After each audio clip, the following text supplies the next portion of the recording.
Sure. Om Purnamadah Purnamidam Purnat Purnamudachyate Purnasya Purnamadaya Purnameva Vashishyate Om Shanti Shanti Shanti Shankaram Shankaracharyam Keshavam Badarayanam Sutra Bhashyakritau Vande Bhagavantau Punah Punah Ishvaro Gururatmeti Murti Bheda Vibhagine व्योमवद्व्याप्तदेहाय दक्षिणामूर्तये नमः। ॐ शान्ति शान्ति शान्तिः। ॐ विद्युद्धामसमप्रभां मृगपते स्कन्धस्थितां भीषणां कन्याभिः करवालकेटविलसत् हस्ताभिरासेविताम् हस्तैश्चक्रगदासिखेटविशिखांश्चापङ्गुणन्तर्जनीम् बिभ्राणामनलात्मिकां शशिधरां दुर्गां त्रिनेत्रां भजे।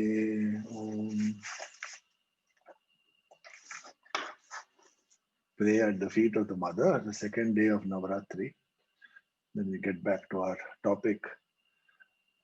Recall last time I told you about the story of the boys learning meditation from their teacher on a stormy night. I request the panelists to please turn on their video.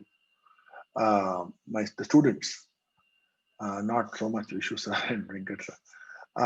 So I told you the story of the teachers on a stormy night and the story of the one boy who responded to the knock of the weary traveler, apparently violating the rules, and then later acknowledged by the guru for being a real sadhaka.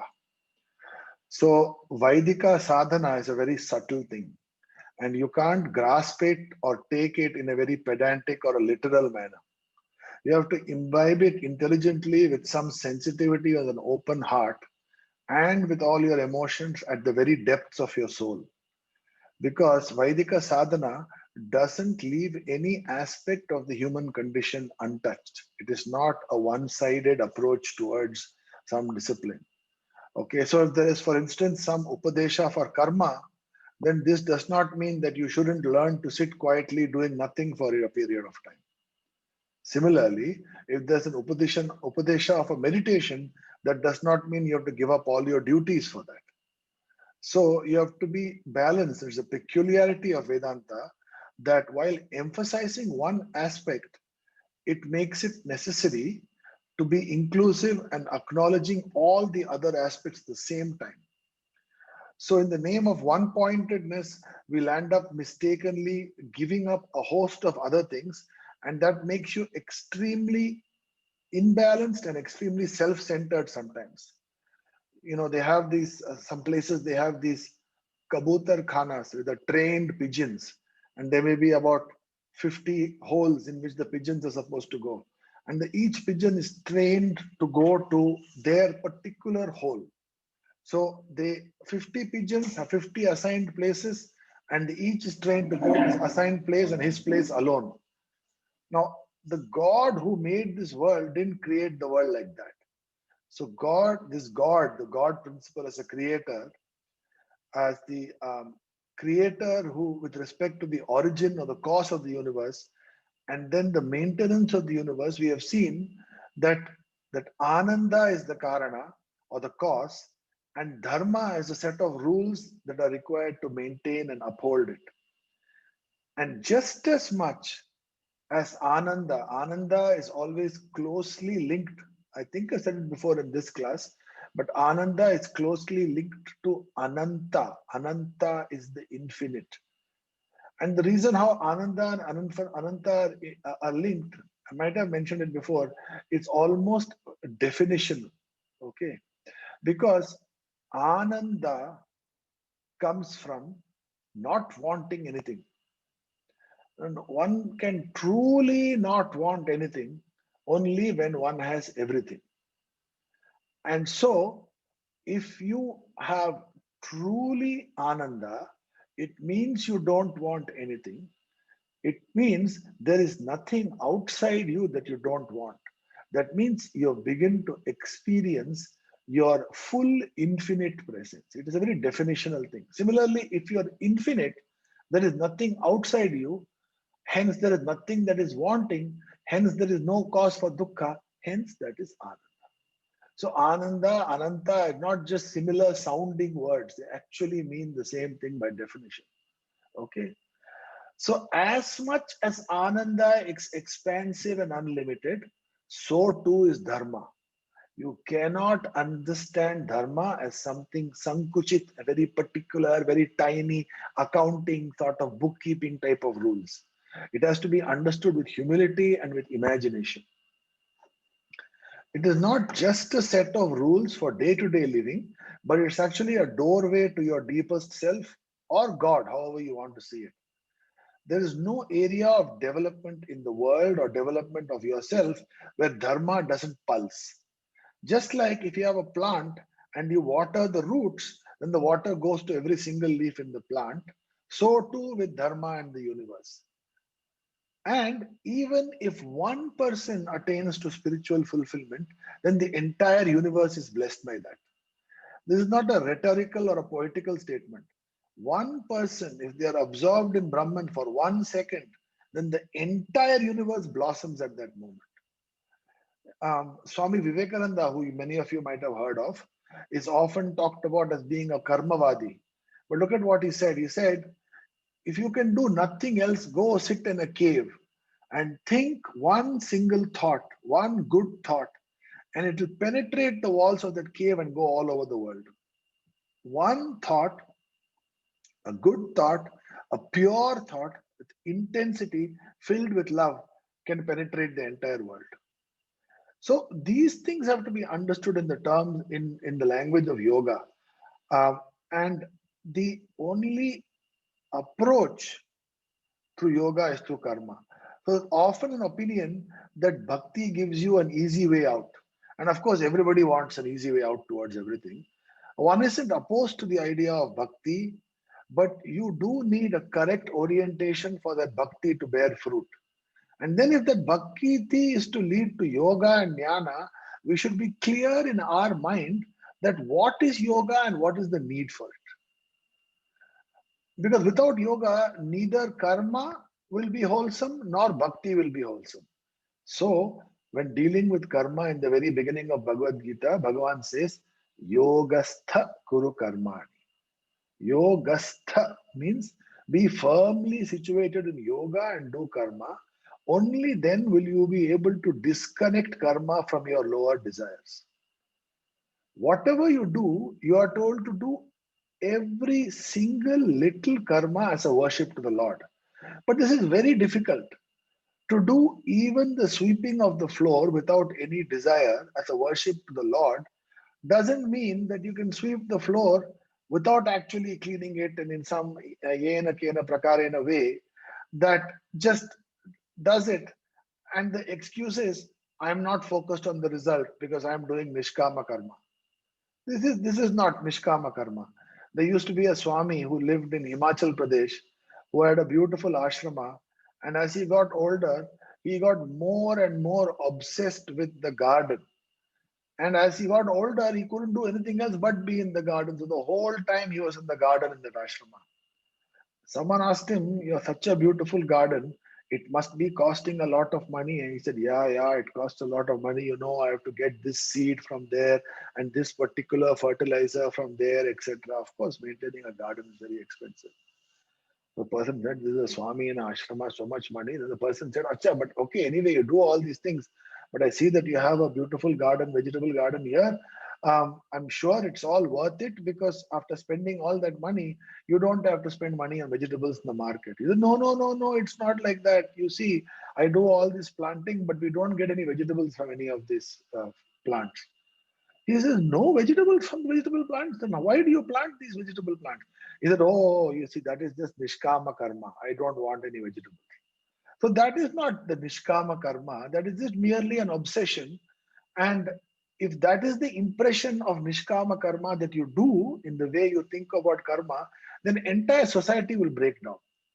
Because under the name of nishkama karma, you will either be practicing hypocrisy or you will be tired of that. In fact, if you do any karma, a little motivation is required, no matter what kind of person you are. In fact, it says no matter how dull-witted you are, you need some motivation. Prayojanam anuddishya mandopi na pravartate. Manda means dull, or Sanskrit polite way to say idiot. Okay, so mandopi, the dull-witted one, even the dull-witted one, if he has to engage in something, needs some motivation. Okay, what you're cautioned against is to not let this prayojanam become an obsession for you, and hence have your state of mind completely controlled by whether that prayojanam is achieved or not. That is what is nishkama karma. And it involves, therefore, it involves an ability to be unmoved or have equanimity in the face of success and failure. Siddhya siddhyo samo bhutva. Then siddhya siddhyo samo bhutva. Okay, that means siddhya siddhyo, success and failure. There is a what you call um, trivial meaning of this shloka. Trivial meaning of this shloka is when you do a work, whether you succeed in that work or whether you fail in that work, be the same always. Okay. This is the meaning of the shloka if you look up all the words in the dictionary and put it together. Very often it is, especially if you see English translations, you'll see be equanimous in success and failure. But this shloka is a very much deeper shloka. It says that a yogi, a karma yogi, finds success or failure not according to the prayojana of the karma, but whether he has done the karma in the spirit of a karma yogi or in the spirit of a karmi. If he has managed to do this karma in the spirit of the karma yogi, he considers that karma a success. If he does not manage to do it in the spirit of a karma yogi, he considers that karma a failure. Notice what the guy watching you will see as success and failure has got nothing to do whether you consider it a success or failure as a yogi. Because whether you're doing it in the spirit of karma yoga or a karmi is entirely in your mind. You can't display this to somebody else. So now, whether you're succeeding in doing it as a karma yogi or whether you're failing to do as a karma yogi, that is called siddhi and asiddhi. Now it says be the same, because karma yoga is a long path. There will be many failures. It's all right. Stay on the path of karma yoga. Because if you are a random karma yogi, then when you fail at karma yogi, few times you'll give up karma yoga. What it's saying is you maintain an equanimity in your attitude towards persistence of karma yoga. Not in equanimity whether you succeed or fail in the job. That is a kind of a lower level equanimity. This is a very higher level equanimity. You are judging yourself as success or failure, whether you have managed to succeed doing it as a karma yogi or not. And whichever it is, keep going. Slowly, you will land up succeeding, doing more and more things in the karma yoga. So each of these little Bhagavad Gita shlokas have to be taken a little bit more carefully sometimes. So keeping that mind equanimous in a quiet room where there is no action, no chance of karma, and then siddhyo, samo, very easy to do. Just like if you say somebody wants to learn cycling, then you give them a cycle, and in the middle of the night, in the courtyard, using a leg as a support, they go around a few times and they say, I learned how to cycle. Of course not. You are not learned how to cycle until you go out on the city streets in a busy marketplace and able to deal with the unexpected and different traffic circumstances. It's the same with karma and yoga. Samatvam can only be tested in the field of karma. What is happening on the field of karma is what you have to watch yourself on what is happening in the field of karma. Because you have two different instincts. You have instincts to act with passion, and you have instincts to act through the intellectual Upanishadic approach, which is the Karma Yogi does. You have the choice to act in both ways. And which way do you act?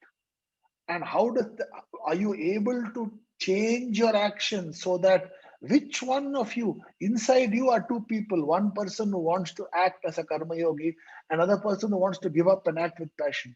Who wins in that field of action? You know who asked that question? Who wins in this field of action where these two people are fighting against each other? That is the opening line of Bhagavad Gita. Dharma kshetre kurukshetre samaveta yuyutsava mamaka pandavachaiva kim akurvata. That is your entire life. The life field, which instinct is going to win? Daivi sampat or asuri sampat? That is the place where you're always fighting. Not in the outcome, not in the mundane outcome of the job that you're doing. So if yoga is going to help you with that, and like Arjuna, you know that yoga comes in many flavors, then naturally the next question that you'll have in hand is, which yoga should I do? Which is the best? I mean, I want to be the best yogi. Naturally, if you're going to be aspirational, you would like to aspire to the highest. Krishna knows that when he was lecturing to Arjuna, that Arjuna will think when he's telling so many yogas, which is the best yogi? So without even asking, without even being asked, Krishna answers that.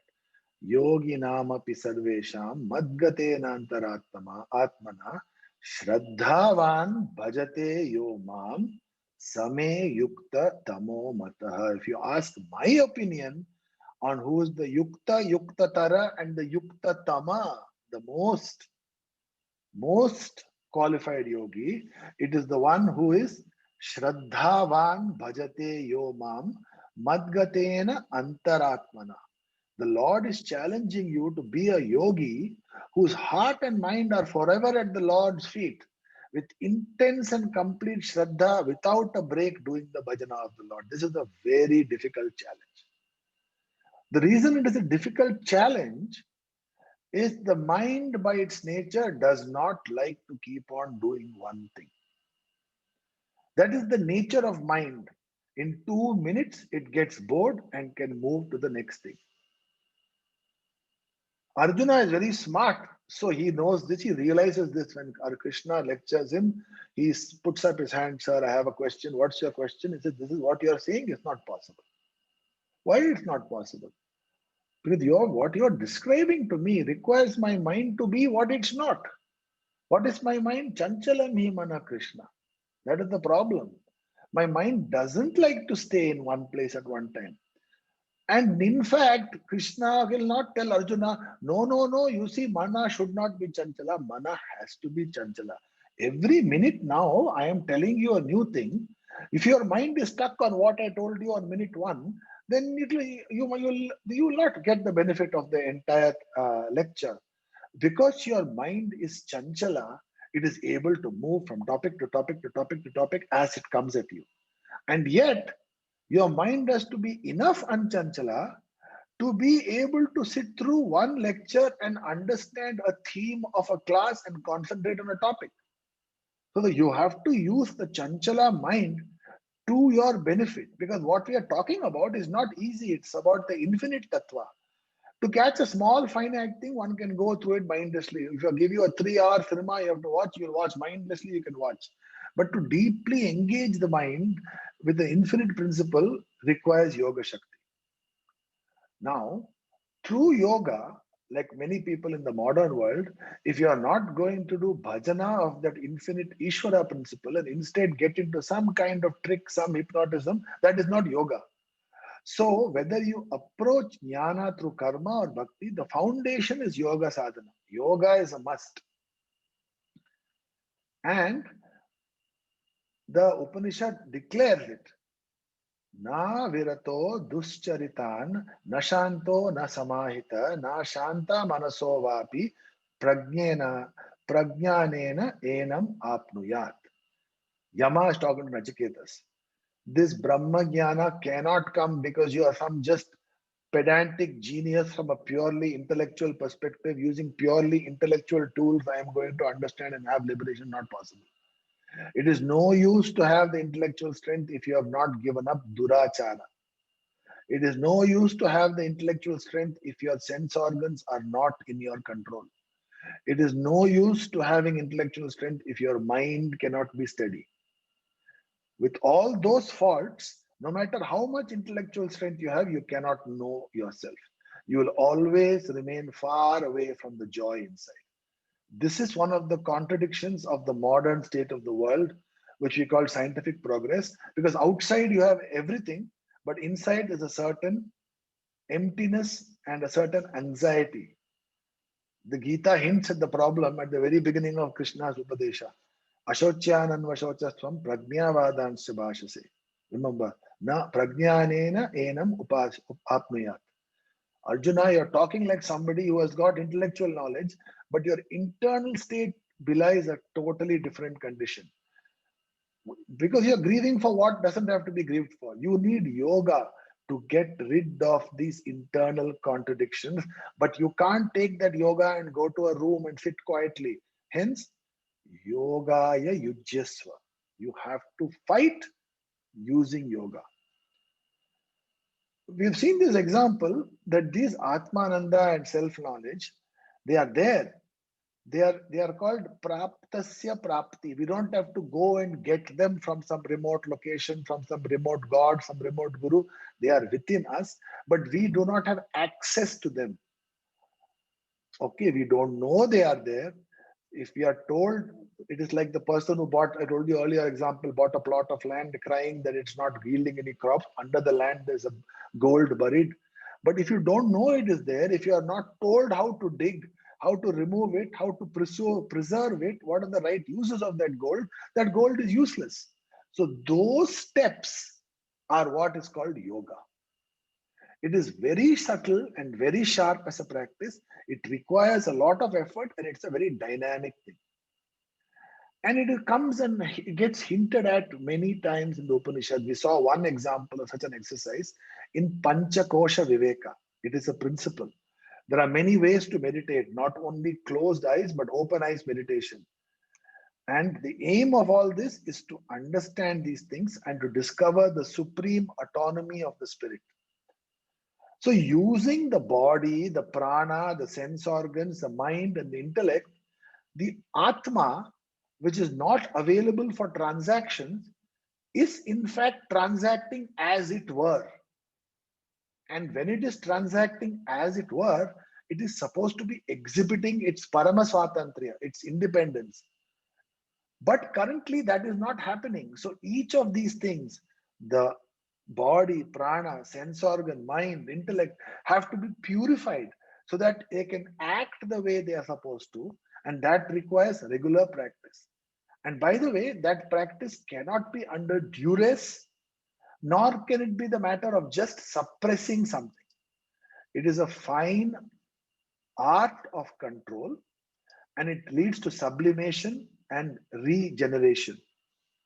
Somebody has raised their hand and asked me to define yoga. There are so many definitions of yoga.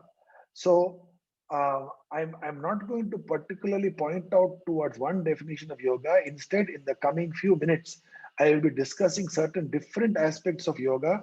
And from that, there's the Patanjali's yoga, there is the yoga of Kundalini yoga. There are so many yoga. Every chapter in Bhagavad Gita is called a yoga. So the word has got many, many meanings in many, many contexts. Okay. So I am using, the word yoga in the Bhagavad Gita itself, or the yogin in the Bhagavad Gita itself, means so many different things. But this practice I am talking about is done with the objective of purification of the mind, a set of practices that lead to the purification of a mind. Yogina karma kurvanti sangam tyaktva atma shuddhaye. Atma shuddhi, a purity of soul. Soul doesn't need any purity. If soul is eternally pure. So here in this case, you must recognize the word Atma in that shloka does not mean Satchidananda Swarupa Atma, it means body, mind, etc. They need a purification so that when the Atma reflects, it does so gloriously.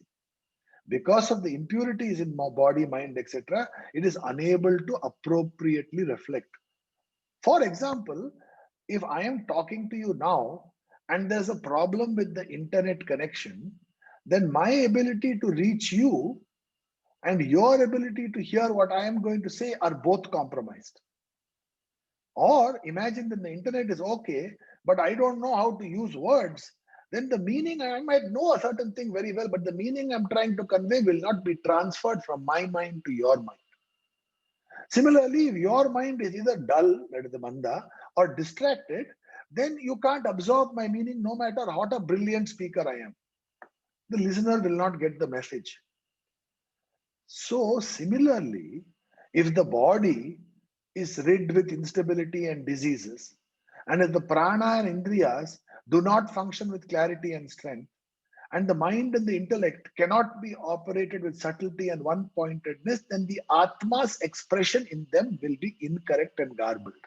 And this is what then you will understand as the human being. You will not understand them as Satchidananda Atma. So, in order to purify, we need asana, pranayama, pratyahara, dharana, dhyana, and samadhi. Last three together taken as samyama. All this is built on a foundation of yama and niyama, which are the bedrock of moral conduct. So when he says na virato duscharita, it means yama niyama. Follow, don't have durachara. Follow yama niyama in achara. I'm not going to go through what these things are. You can look them up in various books. I'm not trying to go in detail into Patanjali's Yoga Shastra. These are the 8 Ashtanga Marga of Maharshi Patanjali. By asana, you stabilize the body, secure it so that it can receive the external stimuli, shitoshna, sakha, dukkha, and able to withstand that shock and not transfer them always to the mind. By pranayama and pratyahara, the awareness collects itself and is able to flow in an unbroken stream. And the other steps go into subtler and subtler levels, taken together called samyama, and through them, the self-effulgence and the independence of consciousness reveals itself. I don't want to sound mysterious or long-winded, but you have to look at the maybe separately at Patanjali Yoga Shastra to understand what I'm saying. Please note, though, that we are using yoga practice and yoga as only a route to develop and purify our awareness of self. If you don't understand that, then as we progress in yoga, very naturally, we connect it to development in the mundane world. And then what happens? We develop something called siddhis or supernatural powers. Now, the supernatural powers are real. In fact, science and scientific experiments are observing them nowadays, and they are getting verified by scientific process. But for us Vedantins, it doesn't make us feel any better that that is happening. So this is super important because, when you're talking about Vedanta among your more, what you call mundane groups of people, they might say, what is this Vedanta that you do? Is it scientific? And then you say, no, it is scientific. Somebody said that if you do so many rounds in the Vedanta or in the Yoga Shastra, it says, if you do so many rounds of pranayama, your mind will be purified. And some doctor has revealed that if you do so many rounds of pranayama, the blood pressure falls by so many things, therefore scientifically verified. Should we feel good about that? No. Because the Vedanta and its explanations are, we are not looking for a scientific verification of it, because the world of science, the world of experimental science is observational based on the world of sense objects and measuring them. When you measure a sense object that is measured is called a matra. we take that not super seriously. Matra sparshastu kaunteya shishnoshtu dukkha matra. It is a measurable quantity, which means measurable means it has to be felt by one of the pancha indriya. It has to be a touch, sight, smell, taste, or a sound. You have to measure it. All science, all physical sciences, chemical sciences work with those five things. The Vedanta is only concerned with, in fact, the Veda is only concerned with those things that you can't measure by these five things. You don't want to waste time studying some Veda if you're going to get, you might as well study physics if you want to measure those five things. It's a very precise science and very good. Veda tries to avoid that topic because it's something that is known. Vedanta is talking about something that is beyond those five. So suppose somebody who spends all his life studying those five things, who is called a scientist, say, I'm going to verify your thing. You say, well, that is like saying, if you have a red rose and a yellow rose, and you can see the difference between them, can I verify the difference between them by closing my eyes and smelling them? I can't. But I don't need to because the eye is taking care of that. Similarly, Veda is taking care of this thing. It is a sixth category of pramana. It doesn't need this pramana to come from the other five to verify. So, stamp of approval of Vedanta being scientific is a very confusing topic. And once you go down the road of yoga in modern times, there are many new processes being taught that will enhance and hasten the mundane outcomes. But we stick to the Upanishadic Rishi's vision. This is as an aid to the path of self-knowledge. Our objective is self-knowledge, and we are not going to search using different processes to get other different siddhis that cannot lead us to the goal, no matter how easy or powerful those things might be. This is super important. So, in Kurukshetra, I don't know if you've gone to Kurukshetra, there is a big pond where people take their bath, especially on eclipse days. And some Brahmin, apparently, he was having a bath there, and both he and his brother were having a bath, and they had gold rings, and it slipped and fell into that pond, and they lost the ring. So they called up their house and the phone and said, look, it's going to take us some time to come back. We are searching for the ring. So the people from the house came. And when they came, they found one Brahmin in that big pond searching with the whole crowd. Other side, away from that, there was a small pond. The other Brahmin was in there looking for something. So they went to that other brother and said, what are you looking for over here? He said, I'm looking for my ring. He said, I thought you were having a bath in the main kunda and your ring got lost. Why are you looking here? He said, no, it's easier to search over here. So you don't just go where it's easier to search. You find where your goal is and you keep that goal in mind and you listen to the people who teach you to search over there, which is the Upanishadic Rishis.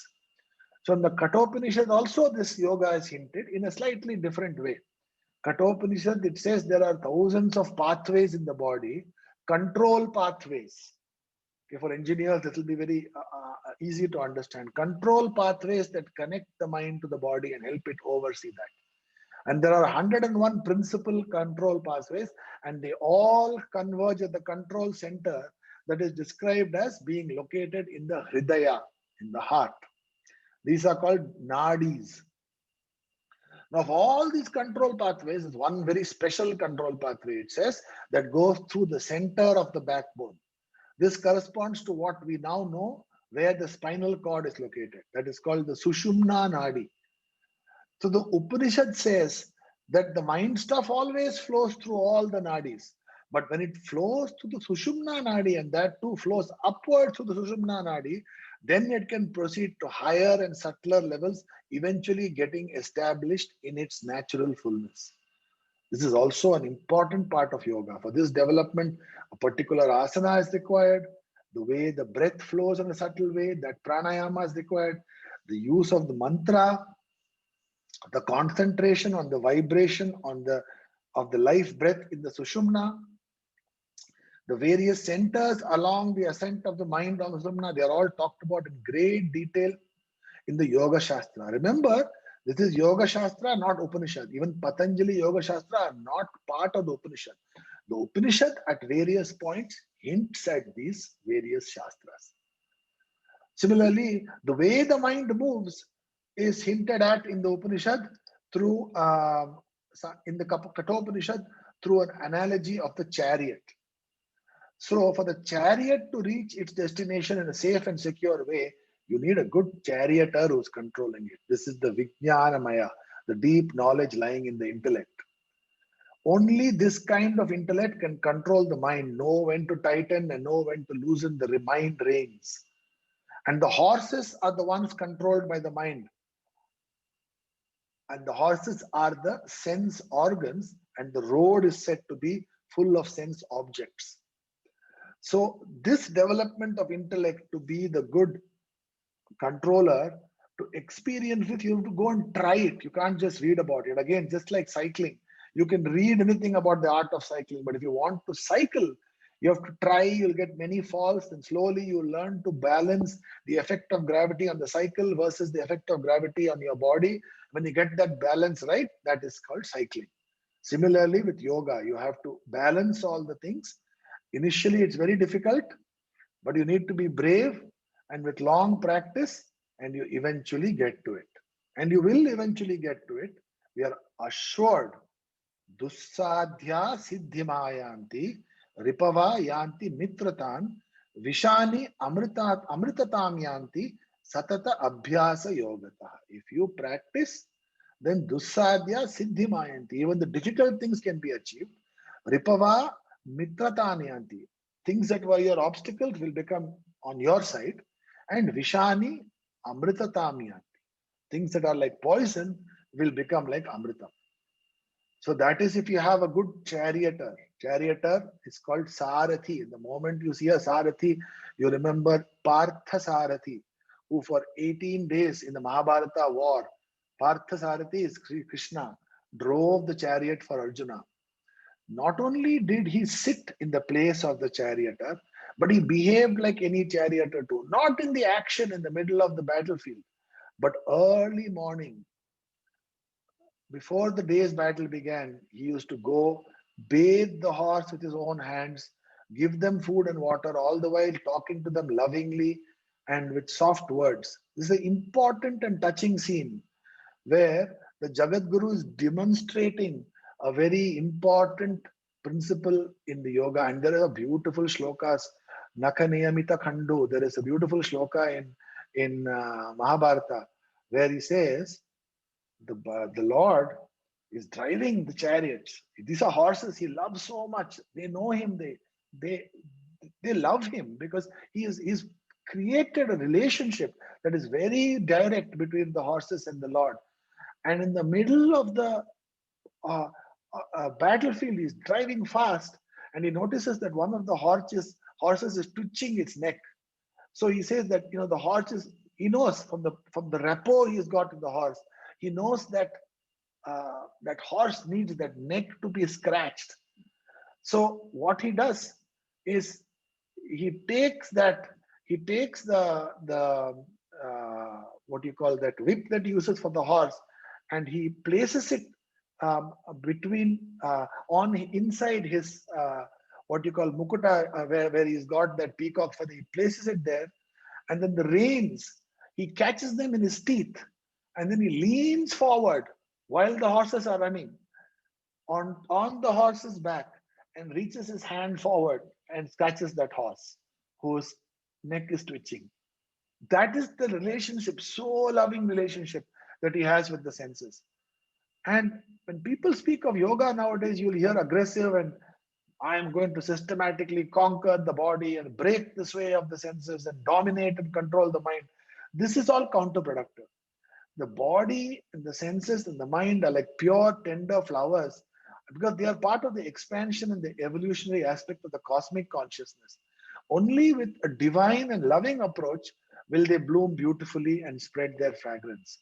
So a sadhaka has to understand that the approach of yoga is not an aggressive, dominating one, but it's a loving, systematic coaxing of the mind using bhakti and shraddha that has to happen in a long period of time. Otherwise, any aggressive yoga prakriya will tend to entrap us even further.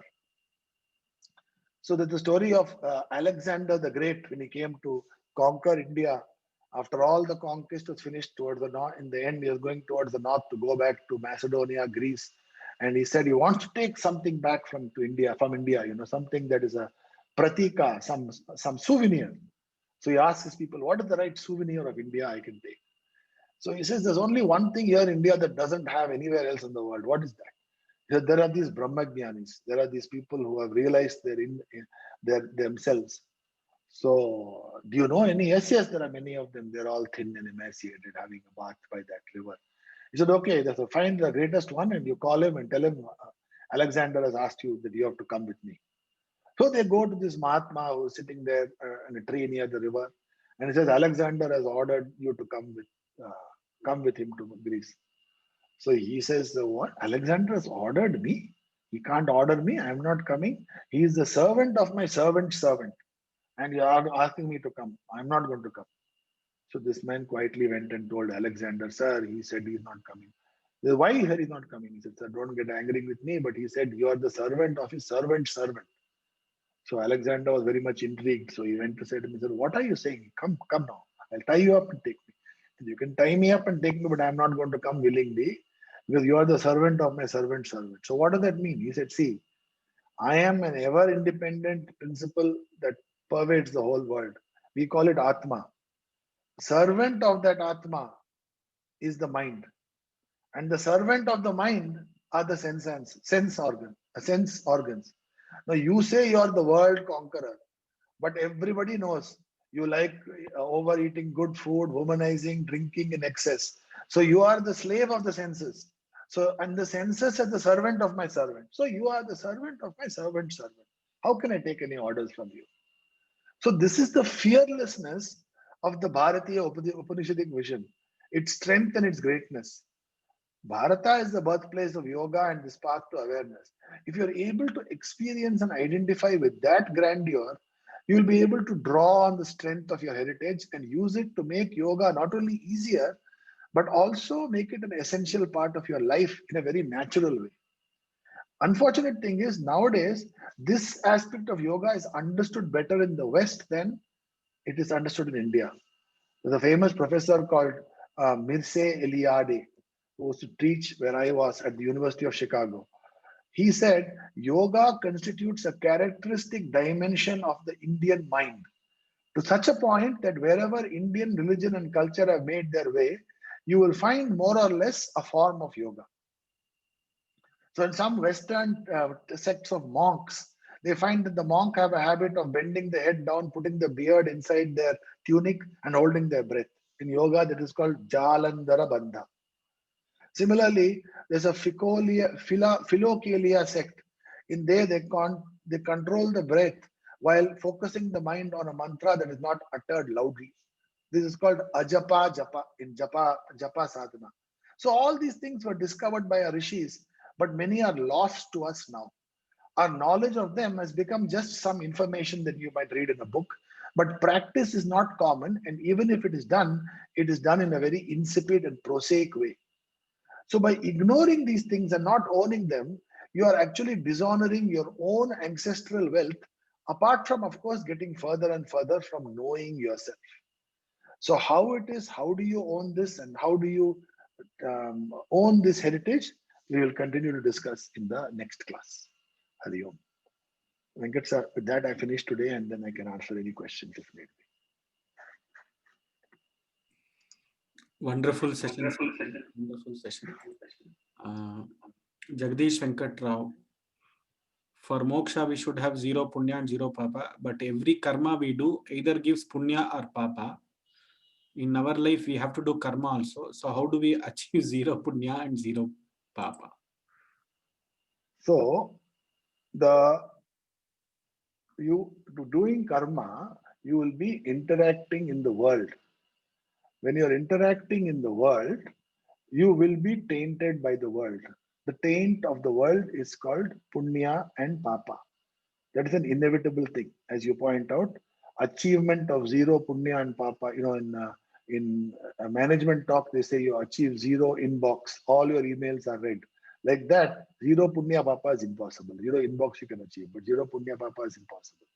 So if that is impossible, then how do you get untainted by the world? You have to learn how to live in the world, but not be of the world. So the example given in the Bhagavad Gita is Padma Patram Ivam Vasa. You have to be like the lotus leaf that although it is in the water, when you lift it up, instantly you find it is not got wet. How do you be able to be in the water? And water is important because in the Vaidika language, water is a synonym for karma. So Padma Patra Nivambasa is not merely an example, it is an example with a deep root because the water is karma. How to be in karma and not take punya papa from karma, that art, how to do karma without taking punya papa from karma, is called karma yoga. So I recommend you go through the first 6 chapters of Bhagavad Gita and imbibe the principles of karma yoga. You are muted, sir. Are moksha and realizing the self one and the same? Moksha, yes, correct. I mean, with that question, I can answer so simply, it's correct. I hope the questioner knows what he means by each of those words in that sentence, because then if you don't know, then everything will be the same. So you have to know the meaning of moksha and know the meaning of realizing self. Vijay Raghavan has asked an interesting question. Is the speed of thought greater than the speed of light? Actually, this is answered in the Upanishad. So can anybody tell which Upanishad that is answered? It directly dealt in a Upanishad.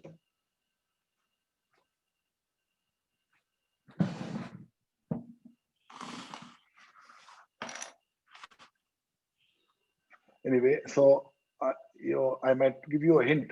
It is answered in Ishavasya Upanishad. So what happened? Some 2 people have tried with Prashna and Kena.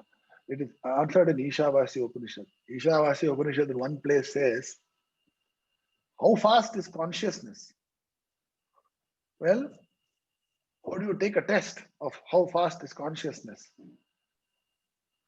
How long does it take for your mind? So you know, obviously, this question. How long does it take for the light to reach the moon? It will take time, right? For light to come from the moon to here, it will take time, long. It will take some number of, what is it? I don't know. There's a huge amount of space between here and the moon. You divide that by the speed of light and you'll get some unit of time. It will take that time. How long will it take for your thought to reach the moon? It seems to be in an instant, right? In an instant, your thought has reached the moon. But there is something even faster than your thought, because when your thought goes to the moon, my God, the moon is already there. So existence is already at the moon by the time your thought has gone there. So consciousness, isness, existence is faster than even thought, which is faster than light. This is what Ishavasya Upanishad says. It is fastest thing in the world because it doesn't need to move to be everywhere. Maybe worth pondering about. Very good, sir. There is one question from, once again. In Viveka Chudamani, Adi Shankaracharya clearly says, Yes. Bhakti Yoga and Karma Yoga prepares your mind and body to be able to receive and interpret Jnana Yoga, which is the only way you can achieve moksha. Is this how you see it? So forget about some random person like me giving some lectures in some Zoom webinar. Even great Jagat Guru Krishna had to tell Arjuna that it is not about how he sees it. If he is telling something on how he sees it, he becomes a very Khokla Guru. He has to only say it the way the Upanishad sees it. And Shankara is also like that. Shankara is only saying it the way the Upanishad sees it. So I have no option but to see it that way. It is the exact way the Upanishad sees it. That if you want to achieve, so-called achieve moksha, that is, if you want to know yourself, There is nothing that it is not a knowledge that you don't have, but an ignorance that is covering the knowledge that you have. And it is, as far as ignorance is concerned, it can only be removed by knowledge. So ignorance can only be removed by knowledge, just like darkness can only be removed by light. And in a place, Shankaracharya says, you can do 1,000 pranayamas, 50,000 japas, you do whatever you want, stand on your head, Shirasasana, you can't remove ignorance. Only knowledge will remove it. So yes, absolutely. That is not the way I see it. That is the way it is. Then there is a controversial Adhikari-based question. There are many people who say women should not lead Upanishads and other scriptures. What is your thoughts on this? So there are many people who say women should not learn Upanishad and other scriptures. There are many great Brahmajnanis referred to in the Upanishad, Gargi, Maitreyi, etc., who are definitely women who have shown themselves to be, especially Gargi stories from the Brihadaranyaka, etc. So these things leave such questions as clear and non-controversial answers.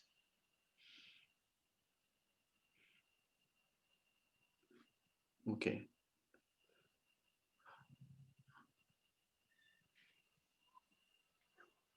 I think all the questions are answered. Okay. Others, some of them are comments and other things. Comment. Okay. Okay. All right. Okay. So I will. We will. Oh, there are some more now that are come. 1 minute. Like one more question. Same. There are a few more now suddenly which has come up. Kalyan Shivakumar, his question.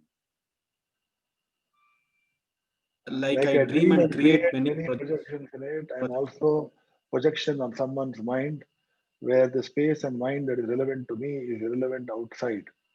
Can we say it that way? Very metaphysical question. That means so many things have to be clarified. However, there are different levels of reality that are assigned with names, and you're asking something that is around that. So you have to think about maybe understanding the level of reality in a dream, as opposed to the level of reality of the world around you, as opposed to the level of reality of Parabrahman. So these things are defined as different levels of reality. I'm not just going to use the technical terms. However, if you're going to read something about it, the technical terms are Paramarthika, Vyavaharika, and Pratibhasika Satyams. So they are different, but exactly how they are different and how you think about them, you need to go into some detail. So not be able to get it so quickly. I want to also answer a question by somebody who says, how do I adapt to take care of someone? I don't know what you mean by take care of someone who practices titiksha but lives a transaction life. In fact, if you don't live a transactional life, you don't have to practice titiksha because you don't have to tolerate anything. So you first think about what is titiksha. It is not tolerating. Sahanam sarva dukkhanam apratikara purvakam chinta vilaparavitam sa titiksha nigadyate. Okay. Sahanam sarva dukkhanam. That is what you think titiksha is. Just tolerating all the dukkhas. But it's not. I'm quoting from Viveka Chudamani, by the way, just for reference. Sahanam sarva dukkhanam. But there are some other qualifications. Apratikara purvakam, chinta, vilapa, rahitam. These three things have to be there. So, what are these things? Apratikara, no pratikara, no chinta, and no vilapa. Pratikara means desperate efforts to try to change the thing that is bothering you. Should not be there. Normal efforts should be there. If you're sitting in a room, there is a fan, it is hot, put on the fan, no problem. But if the fan is not working because of electricity cut, then you're spending the whole day looking up in the telephone directory who to call and how to call them and how to complain to the minister and do so many things. That is pratikara, apratikara purvakam. Chinta, don't have anxiety in the face of difficulties. Oh, when will this happen? Why is it happening to me, etc. And vilapa, don't lament.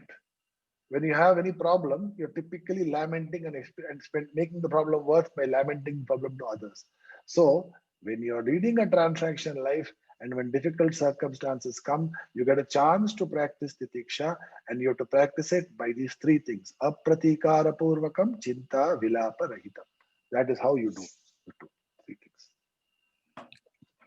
Should we focus on Nirguna or Saguna Brahman? I am not able to advise because I do not know the level of the particular sadhaka.